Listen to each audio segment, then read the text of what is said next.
Good morning. Market में positive momentum बना हुआ है। लास्ट वीक जो करेक्शन आया था उसके बाद मार्केट ने करंट वीक में अटेम्प्ट किया है एक हायर लेवल स्केल करने की, और उसके बाद भी 7400 के ऊपर के जो निफ्टी ने जो लेवल्स स्केल किए हैं उसके बाद एक माइल्ड प्रॉफिट बुकिंग हम विटनेस कर रहे हैं। Mild profit booking in the sense कि जो स्टॉक ओवरबॉट टेरिटरी में एंटर कर गए थे वो वहाँ से बाहर हो रहे हैं, एक माइल्ड प्रॉफिट बुकिंग आ रहा है, सो दैट कि ये 7400 7300 के हायर लेवल्स को निफ्टी एब्जॉर्ब कर रहा है, सो दैट कि ये एक कंसोलिडेशन फेज जब बीत जाता है देन वंस अगेन जो ब्रेकआउट रहेगा वो 7500 के ऊपर की क्लोजिंग रहेगी।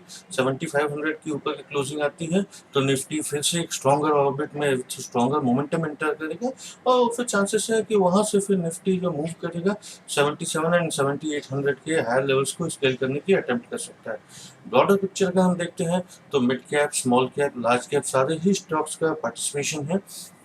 In fact mid cap and small cap indexes का जो फॉर्मेशन है वो इंडिकेट कर रहा है कि ये कंटिन्यूसली आउट परफॉर्म कर रहे हैं benchmark indexes, Nifty and Sensex को, एंड पॉसिबिलिटी है कि आगे आने वाले समय में भी ये आउट परफॉर्मेंस कंटिन्यू रह सकता है। तो इसलिए अगर कोई medium term long term perspective से quality mid cap stocks and small cap stocks को कंसिडर करना चाहें तो करंट लेवल्स पे भी कंसिडर किया जा सकता है। जो ओवरऑल फॉर्मेशन है वो इंडिकेट कर रहे हैं कि जो 7220 का जो सपोर्ट लेवल है निफ्टी के लिए काफ़ी क्रूशियल सपोर्ट लेवल हो गया है।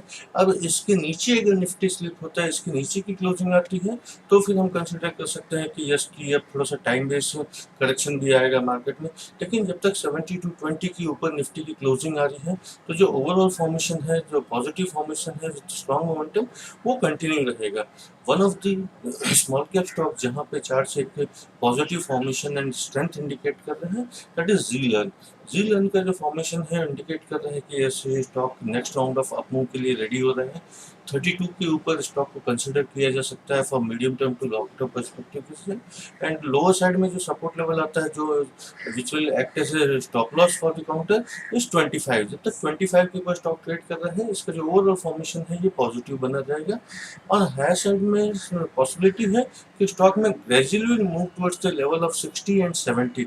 It may not happen immediately but gradually जो फॉर्मेशन है चार्ट्स पे वो इंडिकेट कर रहे हैं कि स्टॉक के over the period of time gradually higher level scale करते हुए इन लेवल्स के 60 एंड 70 की तरफ मूव करना चाहिए। तो ऐसा क्लाइंट्स इस स्टॉक को कंसिडर कर सकते हैं for medium term to long term perspective. Thank you.